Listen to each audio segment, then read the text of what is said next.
Living words आप लोगों को दिख रहा है, ठीक है। लिविंग वर्ड्स क्या है, व्हाट इज इस लिविंग वर्ड्स में जो पहली कंडीशन है वो है लाइफ का, कि लाइफ होता क्या है एक्चुअल में। So life can be defined as a unique aggregator of molecule. Molecule जो होते हैं उसका क्या है, ये यूनिक एग्रीगेटर फॉर्म होता है लाइफ। किसी भी लाइफ का अगर हम लोग फॉर्म ऑफ देखें तो जो यूनिट ऑफ सेल होता है, ठीक है, जो यूनिट ऑफ लाइफ है आपका सेल, वो इसको रिकॉर्गेनाइज करता है, ये आपको डिफाइन करता है, ठीक है। तो एग्रीगेटर का फॉर्म है जो डिवाइड भी करेगा और कंट्रोल भी करता है। Molecular show various chemical reaction, जो भी मॉलिक्यूल्स होते हैं वो बहुत सारे केमिकल रिएक्शन फॉर्म करेंगे जिसको बोलते हैं मेटाबॉलिक रिएक्शंस, और ये प्रोड्यूस करते हैं एनर्जी, जैसे कि आपको पता है एरोबिक, एनारोबिक, रेस्पिरेशन। तो ये जो है एक क्या है आपका मेटाबॉलिक रिएक्शंस होते हैं जो लाइफ में ऑकर करता है। ये सारे फीचर किसमें होता है, लाइफ में होता है, ठीक है। अगर मैं बात करूं सैंड का, सॉइल्स का, तो उनमें ये सारे फीचर्स नहीं रहते, ठीक है। उनमें कोई मेटाबॉलिक एक्टिविटी नहीं होता। ये जरूर है कि उनका भी यूनिक क्या होता है, एग्रीगेटर होता है, बट उनके पास कोई भी ऐसा मेटाबॉलिक रिएक्शन नहीं होता, ठीक है, जिससे एनर्जी प्रोड्यूस हो। Energy can be utilized in growth, development, आपका responsiveness and basically adaptation and reproduction. Okay, तो ये जो मेन फंक्शंस है वो किसके पास होता है, ये होता है लाइफ के पास। जिसके पास लाइफ है वो सारी चीजें क्या करता है, ऑफर करता है। बट एक बात है इसमें, ग्रोथ और डेवलपमेंट तो नॉन लिविंग ऑर्गेनिज्म में भी होता है, एडॉप्टेशन एंड रिप्रोडक्शन के केस में लिविंग ऑर्गेनिज्म अलग होता है, ठीक है। तो कुछ चीजें जो है वो लिविंग और नॉन लिविंग के केस में क्या होता है, सेम होता है, जिसको हमको क्या करना है, क्लियर करना है। देखो, यूटिलाइज करना है टोटल लिविंग वर्ड्स को। अगर हम लोग डिवाइड करना चाहे, so the living words are basically classified according to the climate area of earth। अर्थ का जो क्लाइमेटिक एरिया है उसके अकॉर्डिंग जो लाइफ है वो हर जगह होती है, ठीक है। Mean the life is present in any where, any places. Okay, it is means it is a universal. Universal मतलब हर एक जगह जहां सोच नहीं सकते वहां भी लाइफ क्या होता है, एज बेसिकली ऑकर करता है। जैसे देखो पोलार रीजन, लिविंग ऑर्गेनिज्म जो होते हैं वो पोलार रीजन में होता है। पोलार रीजन का मतलब क्या होता है, generally the very freezing climate of earth. जैसे कि आपका आइसलैंड है, ठीक है, अंटार्कटिका का एरिया हो गया।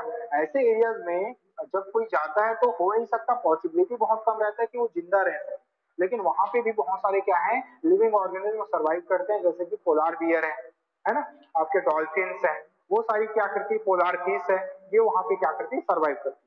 मतलब लाइफ जो है वो भी कहाँ पे है, आपके लिविंग ऑर्गेनिज्म पे है, ठीक है। नेक्स्ट होता है फॉरेस्ट। फॉरेस्ट जहां पे आप घुसना भी पसंद नहीं करोगे, जैसे कि अमेजन फॉरेस्ट, वहां भी लाइफ के इतने डेंजर, इतने ब्यूटीफुल क्या होंगे आपको वहां पे सोर्स मिलेंगे, ठीक है। क्योंकि जो चीज भी डेंजर होता है वहां पे बहुत अच्छी चीजें भी होती है। जैसे आप कोई भी फॉरेस्ट में जाते हो तो वहां आपको बहुत सारे इकोसिस्टम मिलता है, और इकोसिस्टम जो होता है वो लिविंग ऑर्गेनिज्म का ही होता है। Next mountain. माउंटेन अगर देखेंगे तो यहाँ पे भी बहुत सारी क्या होती है, लाइफ की पॉसिबिलिटीज रहती है। माउंटेनर आपके प्लांट्स रहेंगे, इनमें क्या होंगे, आपके ऑर्गेनिज्म होंगे, ठीक है। ओशन, ओशन भी पूरी की पूरी क्या है, लिविंग ऑर्गेनिज्म से क्या है, फुलफिल है, ठीक है, जिसमें आपके dolphin, blue whale, fishes, octopus, spider family, reptiles family, ये सारी चीजें इसमें इंक्लूडेड है। डेजर्ट मतलब कि रेगिस्तान, आपका रेत। डेजर्ट में भी क्या होता है, लाइफ सरवाइव करती है। हर एक डेजर्ट में, हर एक रीजन में एक चीज कॉमन है कि इनमें प्लांट्स भी होगा, यानी प्रोड्यूसर भी रहता है, और उनके क्या होते हैं, बेसिकली कंज्यूमर्स भी होते हैं। तो जो आपका डेजर्ट है, तो डेजर्ट में जैसे देखोगे तो जो आपका कैक्टस का जो प्लांट मिलता है, ठीक है, वो भी अपने आप को क्या कर रहा है, अडॉप्ट कर रहा है उस लिविंग ऑर्गेनिज्म के अकॉर्डिंग, लिविंग थिंग्स के अकॉर्डिंग, उस अडॉप्टेशन उसके क्लाइमेट के अकॉर्डिंग। यहाँ पे जो एनिमल्स होंगे वो अपने आप को इसी के अकॉर्डिंग क्या कर लेंगे, अडॉप्ट करेंगे। हाँ, लेकिन इंटरचेंजिंग नहीं हो सकता। इंटरचेंजिंग अडॉप्टेशन में क्या है, सरवाइव नहीं कर सकता। जैसे पोलार रीजन को, ऑर्गेनिज्म को हम डेजर्ट में नहीं ट्रांसप्लांट, नहीं बेसिकली शिफ्ट नहीं कर सकते, क्योंकि ये बहुत फ्रीजिंग पॉइंट पे रहता है और ये बहुत ज्यादा हीट में रहता है, ठीक है। यहाँ पे इसका जो एरिया है वो बहुत ज्यादा रहेगा डिग्री का, तो ये सरवाइव नहीं करेगा इंटरचेंजिंग के टाइम। इसलिए अक्सर ये देखा गया है कि अगर हम लोग क्या करें, अगर हम लोग करते हैं कि किसी भी ऑर्गेनिज्म को उसके नेचुरल हैबिटेट से शिफ्ट करते हैं, ठीक है, फॉर द कंजर्वेशन, तो बहुत सारे ऑर्गेनिज्म की डेथ हो जाती है। जैसे हम लोगों ने जैसे जंगल सफारी अपने सीजी में वो किए, रिकॉर्डाइज की, वहां पे बना, लेकिन जब वहां उसको शिफ्ट किए बहुत सारे ऑर्गेनिज्म को, जैसे कि हम लोगों ने जो जू है, जो आपका नंदनवन है, वहां से जब शिफ्ट किए वहां पे, तो उसमें से मैक्सिमम जो क्या थे, मैक्सिमम जो ऑर्गेनिज्म थे उनकी डेथ हो गई। इसका मेन रीजन था उनका हैबिटेट चेंजिंग, क्योंकि वो जू के फॉर्म में क्या था, उनके लिए जो फूड था वो उनको बाय डिफॉल्ट मिल रहा था, वो शिकार करना ही भूल गए और अचानक से उनको जंगल में छोड़ दिया गया, तो वो बेसिकली उनको क्या हो गया, वो प्रिडक्ट हो गए, अडॉप्टेशन नहीं कर पाए क्लाइमेट के ऊपर। वैसे हॉट स्प्रिंग, जो गर्मी होती है, जो गर्म जगह होती है, जहां पे समझ लो वैल्केनिक इरप्शन हो रहा है, तो ऐसे जगह में भी क्या होता है, आपका लाइफ रहता है, लेकिन वो एक माइक्रोस्कोपिक लेवल पे रहेगा। ठीक है, एक बैक्टीरियल लेवल पे, वायरल लेवल पे रहेगा, लेकिन लिविंग ऑर्गेनिज्म होगा। लिविंग ऑर्गेनिज्म का जो मेन कंसेप्ट है वो बैक्टीरियल लेवल, यानी कि माइक्रो से लेके माइक्रो तक होता है, मैक्रो तक रहता है, याद रखना। ठीक है, माइक्रो से लेके मैक्रो को लिविंग ऑर्गेनिज्म बोलते हैं, क्योंकि इन सब में जो लिविंग ऑर्गेनिज्म है उनमें लिविंग थिंग्स, लिविंग जो प्रॉपर्टीज है वो चलती है। फ्रेश वाटर, फ्रेश वाटर में सबसे पहले तो एक बात है कि फ्रेश वाटर का करने का जो काम होता है, वो जैसे आप ले रहे हो गंगा वाटर, गंगा वाटर में देखना उसमें एक बैक्टीरिया होता है जिसको बोलते हैं viral form bacteriophage. How many student do you know about the bacteriophage? बताओ, कितने को पता है बैक्टीरिया? सो आपका फ्रेश वाटर में भी है, ठीक है, फ्रेश वाटर में भी क्या है आपका, बहुत सारे लाइफ्स हैं। चलो, इसके बाद जो है नेक्स्ट, लिविंग वर्ड्स की जो शुरुआत है वो कैसे हुआ, वो उस पर डिस्कस। देखो, ये जो है, ये आप लोगों ने क्लास 10th में पढ़ा होगा। क्लास 10th में एक चीज आप लोगों ने देखा है जिसको बोलते हैं थ्योरी ऑफ इवोल्यूशन, पता है ना सबको, है ना? The tree like structure, branch like structure, है ना? कोई भी लाइफ जो है वो एक छोटे से बैक्टीरिया से स्टार्ट हुआ, जो कि था प्रोकैरियोटिक टाइप का। This is basically cyanobacteria like. और ये बैक्टीरिया में जब धीरे धीरे क्या हुआ, डेवलपमेंट हुआ, तो जितने भी इस दुनिया में दिखते हैं आपको, क्या जितने भी ऑर्गेनिज्म है उन सबका क्या किया उसने, डेवलपमेंट। ठीक है, और इनके अकॉर्डिंग डार्विन का थ्योरी डेवलप हुआ। ठीक है, बहुत सारे साइंटिस्ट का थ्योरी यहाँ से आया। तो यहाँ पे आपको स्पेसिफिकेशन, आपका एडॉप्टेशन, ठीक है, आपका माइग्रेशन, ये सारी कॉन्सेप्ट यहाँ से क्लियर होगा आई थिंक।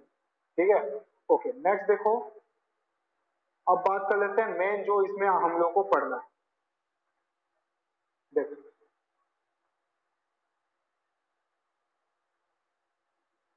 जो लिविंग वर्ड्स होता है उनमें जो लिविंग ऑर्गेनिज्म है उनके बहुत सारे क्या होते हैं, कैरेक्टर्स। अब ये कैरेक्टर कौन कौन सा है, ये कैरेक्टर होना चाहिए आपको, ये बाय डिफॉल्ट क्वेश्चन बनता है, बाय डिफॉल्ट क्वेश्चन में आता है कि लिविंग ऑर्गेनिज्म की कैरेक्टर कौन कौन से। याद रखना, ग्रोथ होता है, रिप्रोडक्शन होता है, ability to sense environment, metabolism होगा, ओके। सेलुलर क्या होता है, सेलुलर ऑर्गेनाइजेशन होता है, यानी कि सेल टू सेल कनेक्शन होता है। एंड इसमें बेसिकली क्या होता है, कॉन्सिनेश का एक फॉर्म होता है, स्टिमुलेशन का फॉर्म होता है। तो ये सारी चीजें को वन बाय वन हम लोग क्या कर रहे हैं, डिस्कस कर रहे हैं। जो ये सारी चीजें क्या है, कंप्लीट हो गई। ये आपके बुक में भी गिवन है, तो इसका पूरा डिटेल आप बुक में पढ़ सकते हो, बट जितना लिखना है उतना मैं यहाँ पे एक्सप्लेन कर देता हूँ। लिविंग वर्ड्स का पहला जो क्या है, जो कैरेक्टर है, दैट इज बेसिकली ग्रोथ। अब ग्रोथ होता क्या है बोले, overall increase the mass and size. अगर किसी चीज का, किसी फिनोमिना में क्या हो, मास इंक्रीज हो या उसका साइज इंक्रीज हो, तो उसको बोलते हैं उसका क्या, ग्रोथ। ठीक है, अब ये चीजें जो है वो दोनों में होता है, लिविंग थिंग्स में भी होता है और नॉन लिविंग में भी होता है। जैसे नॉन लिविंग का एग्जांपल मैं बता रहा हूँ, लिविंग को तो जानते ही हो, लिविंग छोटा सा बच्चा है, वो धीरे धीरे ऑटोमेटिकली क्या होता है, बड़ा हो जाता है, मतलब उसका मास भी बढ़ रहा है, उसका साइज भी बढ़ रहा है। लेकिन ये नॉन लिविंग में भी होता है।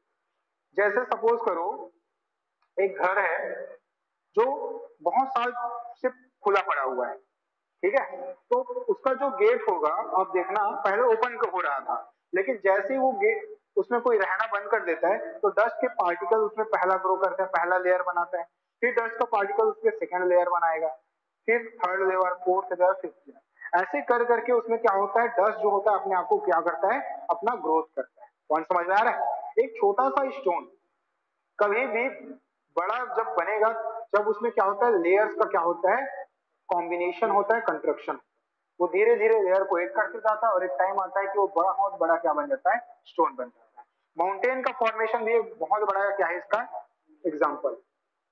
ठीक है, तो ये सारी चीजें ग्रोथ के केस में याद रखना, लिविंग में भी होगा, नॉन लिविंग में भी होगा, और ये बेसिक नीड्स लेवल पे भी पूछता है कंडीशन इसका, क्योंकि छोटा छोटा टॉपिक है। एनवायरमेंट और इकोलॉजी बहुत सिंपल होता है, लेकिन लॉजिक की बातें पूछता है।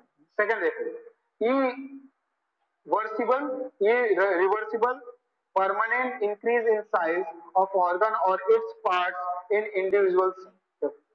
जो इंडिविजुअल सेल्स होते हैं उनमें क्या है, इरिवर्सिबल क्या है आपका, परमानेंट इंक्रीज होता है साइज में, ऑर्गन्स में, और इनके क्या है इंडिविजुअल सेल्स में, वो परमानेंटली क्या होंगे, ग्रो होंगे, और वो ग्रो होकर क्या होता है आपकी बॉडी का सेल्स बनाता है।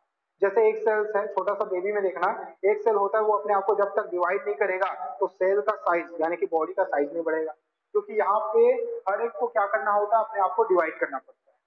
बोन्स के सेल्स डिवाइड होंगे, ब्लड के सेल्स डिवाइड होंगे, ठीक है, आपके मस्कुलर सेल्स जितने भी सेल्स है वो सब अपने आप को क्या करते हैं, डिवाइड करते हैं, और अपना साइज को क्या करते हैं, इंक्रीज करते हैं, मास को इंक्रीज करते हैं, ग्रोथ हो गया उसका। ठीक है, टाइप्स ऑफ ग्रोथ पे डिस्कस करते हैं। ग्रोथ जो होता है जनरली कितने टाइप्स के होते हैं, टू टाइप्स के होता है। एक होता है इंट्रिस्टिक ग्रोथ और एक होता है एक्सट्रिंसिक ग्रोथ। ठीक है, एक्सट्रिंसिक ग्रोथ। तो इंट्रिंसिक ग्रोथ जो कि डेवलपमेंट क्या हो inside the body, inside the body, body के अंदर से। और जो आपका एक्सट्रिंसिक ग्रोथ है वो कहां से होता है, आउटसाइड द बॉडी, यानी बॉडी के कहां से, बाहर से। पॉइंट समझना, ठीक है। और इसमें आपका अलग हो जाएगा आपके लिविंग और नॉन लिविंग कंडीशन। देखो ये दो एग्जांपल्स है जो यहाँ पे गिवन है,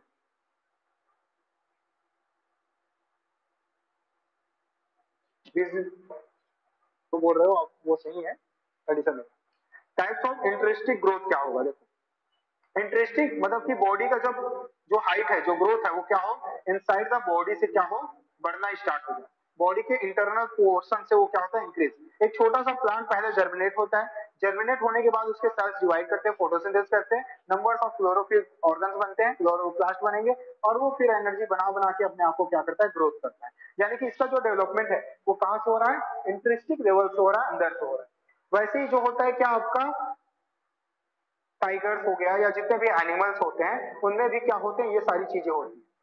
ठीक है,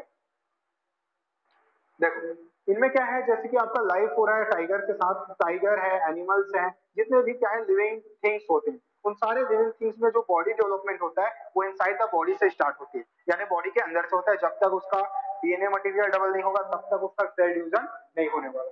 बेसिकली सेल डिवीजन में सारी चीजें आपको पता है। ओके, तो ये टाइप जो होता है वो क्या होता है, इंटरेस्टिक टाइप का ग्रोथ होता है। बट जो नॉन लिविंग्स होते हैं उनमें जो होता है कैसा टाइप का ग्रोथ होगा, एक्सट्रिंसिक टाइप का होता है। ठीक है, एक्सट्रिंसिक याद रखना।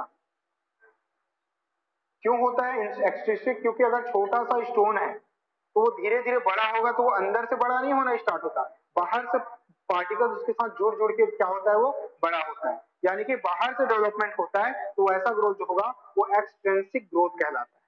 ओके, नेक्स्ट लिविंग वर्ड्स में रिप्रोडक्शन, बट मैं कंडीशन बता देता हूं। देखो ओल्ड मैन में ये जनरली देखा गया है कि बॉडी एक टाइम के आने के बाद क्या होती है, उनके बॉडी में एक हाइट तक वो बढ़ता है, फिर बॉडी का डेवलपमेंट। बट एक बात हमेशा याद रखना, उनका बॉडी कभी भी लेस कंडीशन में नहीं जाता, मतलब कभी भी डाउन नहीं होता। जो आप देखते हो वो एक्चुअल में उनके फिनोमिना यानी कि उनके मस्कुलर अट्रैक्शन के डैमेज होने की वजह से होता है। ठीक है, जो मसल्स के बीच जो कनेक्टिव टिश्यूज होते हैं, एडिपोसाइट्स हैं, ये सारे जो होते हैं, बोन्स के बीच जो कनेक्शन होते हैं, वो जो लिगामेंट्स है वो टूट जाता है, और उनकी मसल सेल्स तो वही रहती है, लेकिन वो जो होता है ऐसा डाउन हो जाता है, गिर जाता है, क्योंकि उसमें बोन्स के साथ क्या नहीं होता, अट्रैक्शन नहीं होता, कांटेक्ट नहीं। ठीक है, टिश्यूज डैमेज हो गए और कुछ नहीं, सेल्स नंबर ऑफ सेल्स वही रहता है। फिर धीरे धीरे यही चीजें क्या होती है, डिजीज का फॉर्म लेती है और बॉडी डिस्ट्रॉय होना स्टार्ट। प्लांट्स में भी यही होगा। देखो बोलते हैं कि इस दुनिया में जो भी लिविंग थिंग्स आता है वो पैदा होता है तो उसको मरना भी पड़ता है। तो ये जो है आपका कंडीशन इससे होता है। हम लोग सिर्फ ग्रोथ को देख रहे हैं कि ग्रोथ होता कैसे होगा, तो ग्रोथ होता है इंट्रिंसिक, अंदर से डेवलपमेंट होना स्टार्ट हो रहा है और बाहर से डेवलपमेंट, उस फिनोमिना को ये क्या करता है, फॉलो करता है। नेक्स्ट, जितने भी लिविंग वर्ड्स है, जितने भी लिविंग थिंग्स है, उन सब में एक चीज कॉमन है जो है रिप्रोडक्शन, जो नॉन लिविंग थिंग्स में बिल्कुल नहीं होता। कौन समझ में आ रहा है? देखो, रिप्रोडक्शन जो है वो सिर्फ लिविंग थिंग्स का एक क्या है, बहुत बड़ा इंपॉर्टेंट चीज है। नॉन लिविंग थिंग्स कभी भी रिप्रोडक्शन नहीं करते। वो पार्टिकल्स एक से दो हो जाएंगे बाय ब्रेकिंग, ओके, टूट के हो सकता है डिवाइड, लेकिन वो कभी क्या नहीं होगा, रिप्रोडक्शन नहीं करेगा। तो it is the main formation of new, it is the formation of new individuals of the similar kind. एक ही टाइप से क्या होता है, अपने ही जैसे क्या करते हैं, ऑफस्प्रिंग का डेवलपमेंट होता है। ठीक है, और ये जो डेवलपमेंट है वो प्री एग्जिस्टिंग फॉर्म से होता है। ठीक है, ये थ्योरी ऑफ इवोल्यूशन है। ठीक है, the new sales is arise from the pre existing cells, और न्यू बेबीज भी अराइज करेगा तो अपने प्री एग्जिस्टिंग फॉर्म से और पेरेंट्स से क्या करता है, अराइज होता है। ठीक है, सो reproduction is not essential for survival of the individuals, instead it is required for the pre-preparation of the population। Condition देखो, रिप्रोडक्शन जीव आपके सरवाइव करने के लिए इंपॉर्टेंट नहीं है। रिप्रोडक्शन इंपॉर्टेंट किस लिए है? अपने आप को बचाने के लिए, अपने आप को इस अर्थ में क्या करने के लिए, बैलेंस रखने के लिए। सिंपल सा कॉन्सेप्ट। इनमें से मैक्सिमम, आप में से मैक्सिमम स्टूडेंट क्या होंगे, मैक्सिमम स्टूडेंट जो है वो बेसिकली नॉन वेजिटेरियन है। तो कहीं ना कहीं आप मुर्गे, जो फिश होता है, ये सब है, चिकन है, मटन, ये खाते हैं। तो क्या आपके खाने से, जैसे आपने हैन को खा लिया, तो हैन की जो क्या पॉसिबिलिटीज है इस अर्थ पे, वो क्या कम हो जाएगी? नहीं होता। ठीक है, जैसे डियर है, ठीक है, एक डियर को सपोज करो टाइगर ने खा लिया, तो क्या इस दुनिया से डियर खत्म हो जाएगा? नहीं। क्यों नहीं होगा? क्योंकि वो क्या कंप्लीट करता है, अपना रिप्रोडक्शन। रिप्रोडक्शन करके वो अपने आप को क्या करता है, बैलेंस रखता है। ठीक है, ये हर एक ऑर्गेनिज्म का क्या है, बेसिकली बहुत बेसिक करेक्टर होता है लिविंग थिंग्स का, कि हर एक चीज क्या करता है, अपने आप को रिप्रोड्यूस करता है। ठीक है, ताकि अपना क्या कर सके, मेंटेन कर सके। और अर्थ भी अपने आप को बैलेंस करने के लिए क्या करता है, अपने आप को बैलेंस करता है। सपोज देखो, सपोज ये है कि जैसे इस अर्थ में कोई चीज क्या होता है, कोई ऑर्गेनिज्म की डेथ हो जाती है। ठीक है, जैसे कुछ ऑर्गेनिज्म डिस्ट्रॉय हो सके, जैसे क्रो है। ठीक है, अब क्रो आपको देखने को नहीं मिलेगा, स्पैरो बहुत कम देखने को मिलता है।